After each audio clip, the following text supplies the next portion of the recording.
I've got to choose.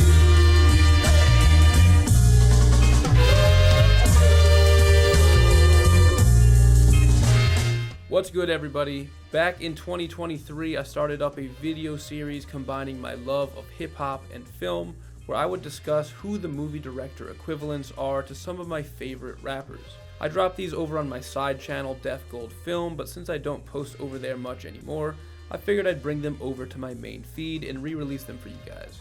Keep in mind, these were written and recorded back in 2023, so there are probably some newer albums and movies from these artists that I don't cover, but I'll be sure to update those once we get to some newer additions to the series. But for now, I hope you guys enjoy watching these videos as much as I enjoy making them.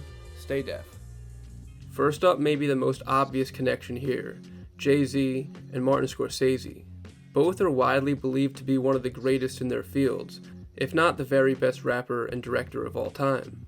Both of these guys were born and raised in New York City, but more than that, they each have multiple works in their catalog that are dedications to the city itself, from Gangs of New York to Empire State of Mind, to After Hours in New York, New York to Brooklyn's Finest. They are the quintessential New York artists in their field.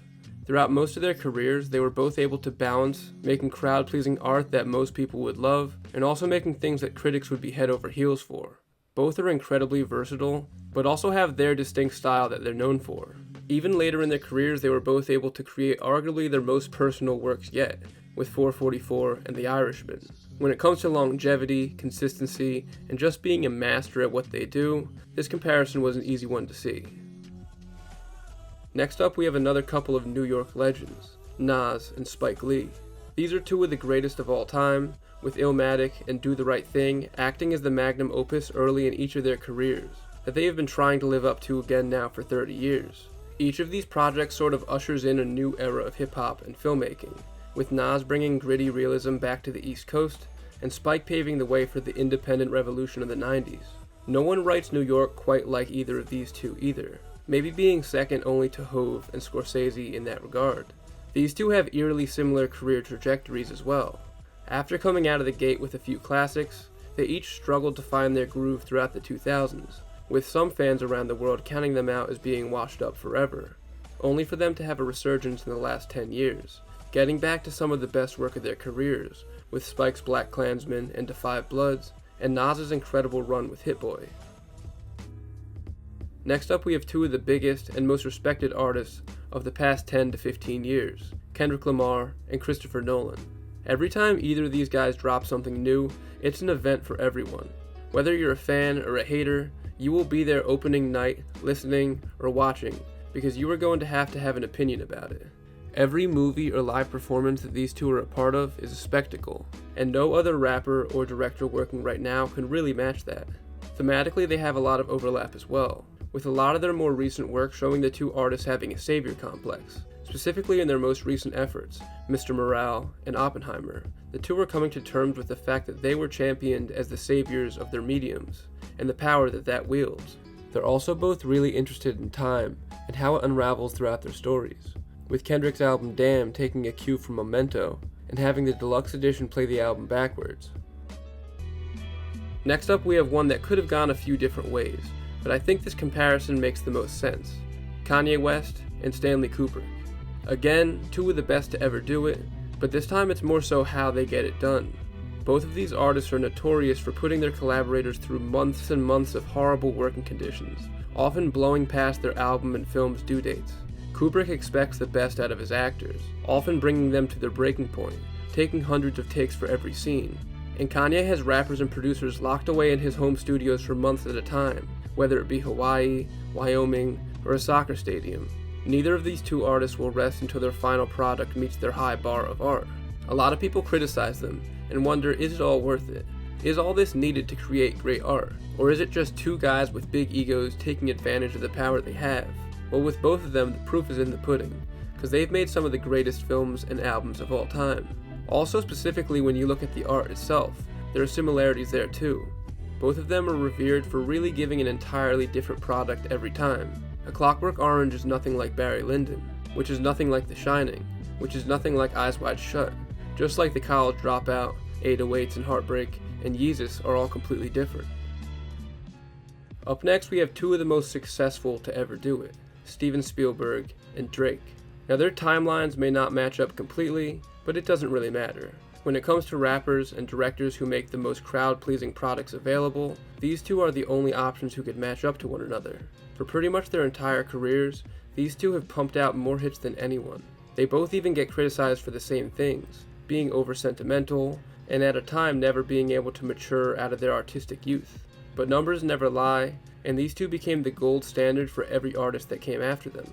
Drake doesn't really have a Schindler's List in his catalog, but as the highest profile Jewish rapper, I think that's something we can overlook. And whether or not he has a Fabelmans in his future has yet to be seen. After all, when Spielberg was Drake's age, he was only 7 movies in, and just put out E.T., so we'll have to come back to this one in a few decades to see if it pans out. Up next is one that is slightly more out there, but bear with me. We have Lupe Fiasco and David Fincher. They're not names that are brought up often on the populist lists of greatest ever, but those who know understand that these are two of the technical best of all time. David Fincher has mastered directing down to a science, known for being the ultimate perfectionist, breaking every line down to the syllable to find the best way to cut each scene. If there is any director from the past 20 years who is worth studying, it would be him. And since we're talking about studying, then who better than the rap professor himself, Lupe Fiasco?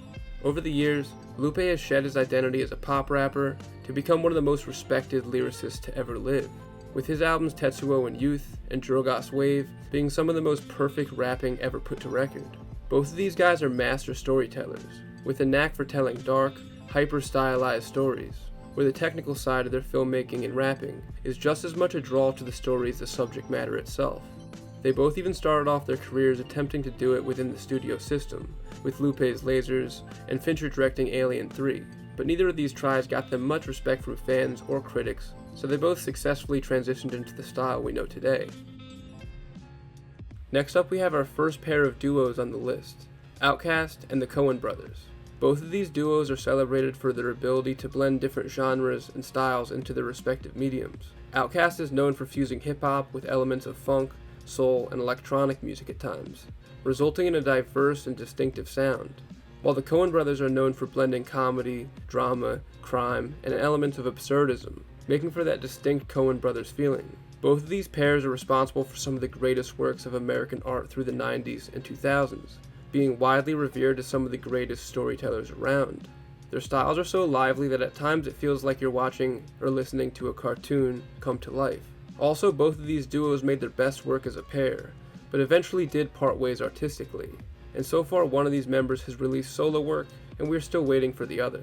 And as much as we would like an Andre 3000 solo album and an Ethan Cohen solo film, really we all just want these duos back together. Next up, we have Dr. Dre and George Lucas.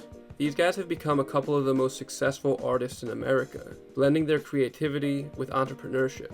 These two California natives have made soundtracks to California life, with The Chronic and American Graffiti, before fully realizing their destinies as visionaries of their craft, creating worlds and sounds that would change hip-hop and film forever.